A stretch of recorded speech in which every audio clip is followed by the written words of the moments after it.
Gada ng sarong 37 anyos na lalaki sa Urban Kiburak, Barangay Bagumbayan, Sur, Naga City.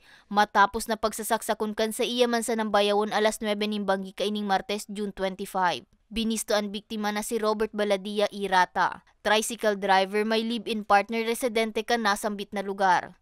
Sigun kay Police Lieutenant Colonel Chester Pumar, ang tagapagtaram kang Naga City Police Office, mantang naglalakaw ang biktima sa sarong iskinita sa nasabing lugar. Inabangan inikan suspetsado asin pinagsasaksak sa daghan. Binisto ang sospek na si Jeffrey Robaldos, soltero, mayong trabaho, residente kang Barangay del Rosario, Naga City, na marikas na duminulag matapos na makomiter ang nasambit na krimen. Napag-araman na haloy ng may day pagkakasinabotan ang mag-ibong nalado na posible daang nag-udyok sa suspetsado. Maganda dito, meron naman tayong eyewitness sa pangyayari and mas malakas naman po ang ebidensya noon.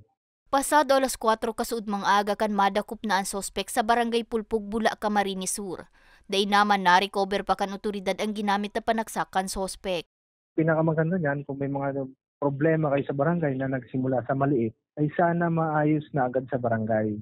So meron tayong established na katarungan pang barangay para mabawasan na yung mga konting sigalot or alitan ay maayos po within the barangay. Mahampang sa kasong murder ang sospetsado ing kasong magsuod na ding kaso ang pamilya kan biktima. Para sa mga baretang tatak Bicol, May Arango.